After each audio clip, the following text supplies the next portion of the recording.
Okay, ladies and gentlemen, now notice it says here Soviet history. So Marx comes with his ideas of communism. He realizes the Industrial Revolution and capitalism are bad in his opinion. And so then when does the Russia transform into the Soviet Union? Well, after the 1917 Russian Revolution. Basically, you have, don't worry about the Mensheviks. This is just kind of an idea that we wanted to bring to your attention. But they are hardcore communists. Basically, like, you need to rouse the entire population of the country and immediately you need to transform it into a pure communist society. And Vladimir Lenin is like, no, that's not how it actually works. He comes up with this idea, and it's fundamental to communist states, of democratic centralism. Basically, you need a vanguard or a small group of people that lead the revolution in the name of the people, because the people are not going, they're going to be disorganized, they're going to be chaotic. So you need, according to democratic centralism, a small group that will lead the people, lead the revolution in the name of the people. They will represent the people and eventually create egalitarianism. And so this group that follows Lenin are known as the Bolsheviks. Okay, you might hear that in terms of the Russian Revolution. So they take control of the Russian government and they institute the beginnings of the communist regime in Russia. Okay. Now, back in the day, of course, at the height of its power, you had communist regimes around the world, the closest of which to the United States is Cuba. But now the communism has pretty much gone away. China has a communist party. Laos and Vietnam, North Korea and Cuba are the only communist states that are actually left. All of which came to power through democratic centralism, a small group, instead of that Menshevik idea of the people just need to overthrow everything and create a communist state. By the way, Lenin's still around, but he is chilling in Moscow and Red Square if you want to take a look at him. Okay. Joseph Stalin comes about after Vladimir Lenin. Vladimir Lenin actually warned a lot of people about Joseph Stalin. But what he does is he creates the USSR, the Union of Soviet Socialist Republic, otherwise known as the Soviet Union, and he creates a totalitarian regime. He says everybody's going to be working on agriculture. The agriculture is not going to be for profit. You're going to give it to the government, who's going to redistribute it. And he creates these massive infrastructure developments, something that's also very common in a communist regime. So Uncle Joe decides that how we're going to make this work, and this happens in every communist state, is we're going to make the Communist Party the center of control of the country. And we're not going to do leaders based on like anything other than what's known as nomenclatura. It's the idea that you are a loyal Communist Party uh, apparatchik. All right, you're how you're going to raise in this organization in government is your loyalty to the Soviet Communist Party, and that is known as nomenclatura. It also happens in China to raise up in there. Now, of any communist party, you do need a group of people that make laws, and that is normally in any communist government known as a Politburo. They are like kind of the legislative branch of the Communist Party. And then the head of the party is given the name General Secretary. Now, understand, in a communist government, the president is not the head person or the prime minister or anything like that. The head person in any communist government is the general secretary, who's the head of the party, because in communist governments, party runs everything. So Stalin was the general secretary from 1927 to 1953. He ran it all. And what you're going to notice in communist states, and you're going to see this in China too, is there's something known as parallel government. So you have the actual like government, like this is at the national level of the Supreme Soviet, the regional governments and the local governments that make the laws, enforce the laws, everything else. But overseeing these things are the party organizations, the National Communist Party, the regional level and local level Communist Party. And the Communist Party makes sure that the government is following the rules of the party, because ultimately, the people that make the rules are the Politburo, and ultimately the Politburo is overseen by the General Secretary.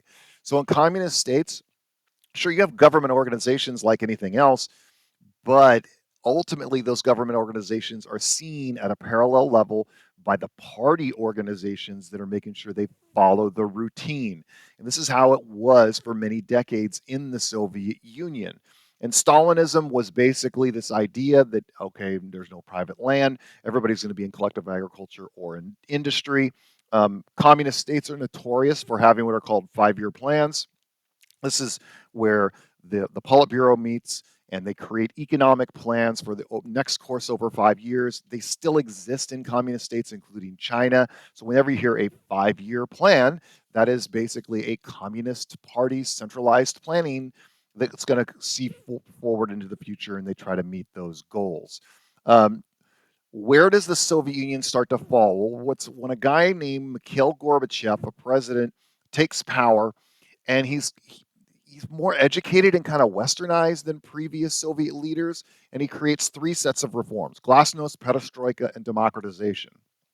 Glasnost is, okay, you can kind of criticize the government a little bit. That's okay. This isn't like Stalin. And in fact, in the late 70s and 80s, it's realized that Stalin was probably a pretty bad dude since he killed tens of millions of Russians. And so kind of criticize the government. That's okay. It's not a bad thing. Limited, of course, but yeah, you can criticize government policy. Number 2 is perestroika.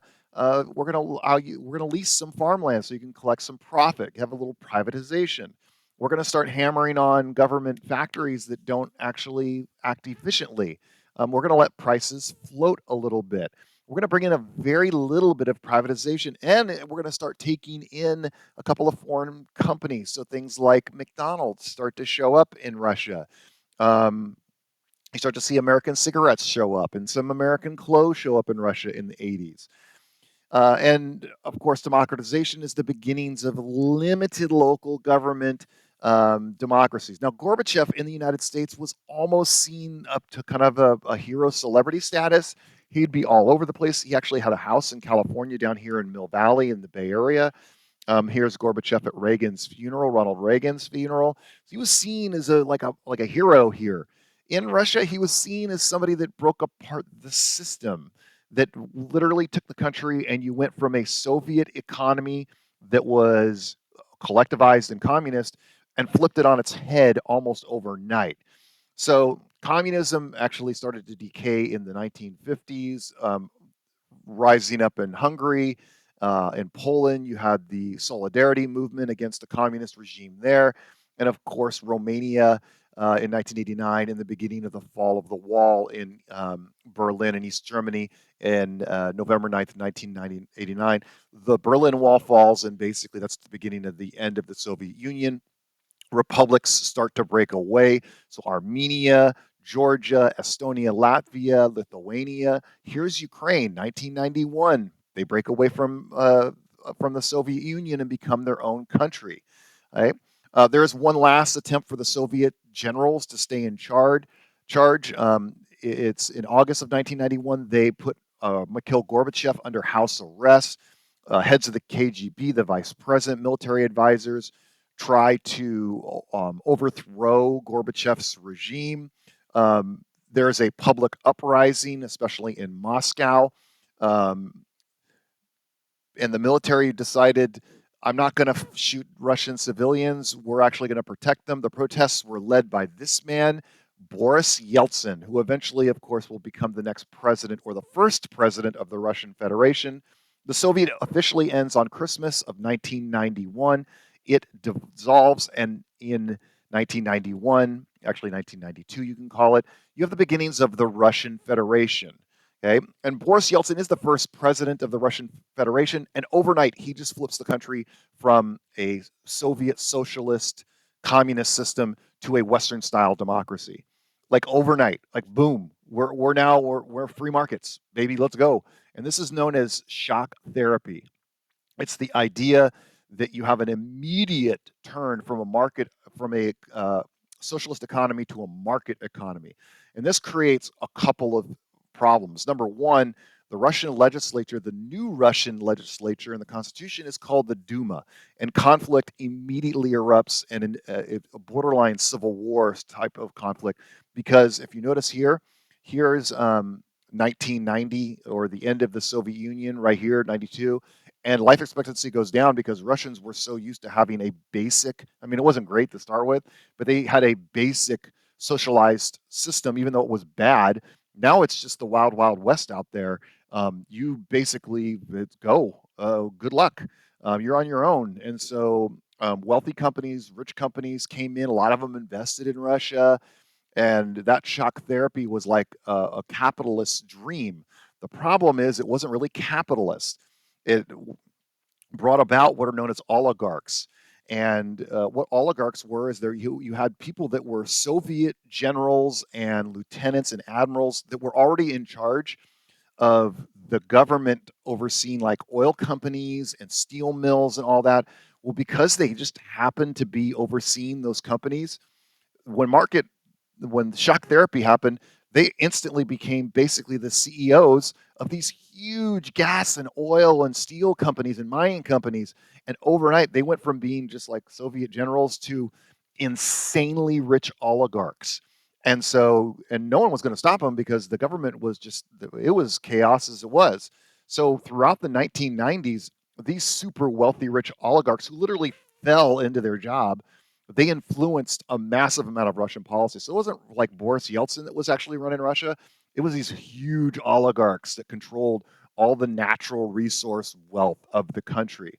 And Boris Yeltsin, who was known for being constantly drunk, really ill, he created just was totally erratic political behavior. He would get drunk on stage and fall off. He would get drunk in front of world leaders and be vomiting and doing all those really bizarre things. And so there was an understanding that he wasn't going to last very long. He was often extremely sick. So what he did is he picked in 1999 a second in command, a prime minister, known as a very big time law and order guy named Vladimir Putin.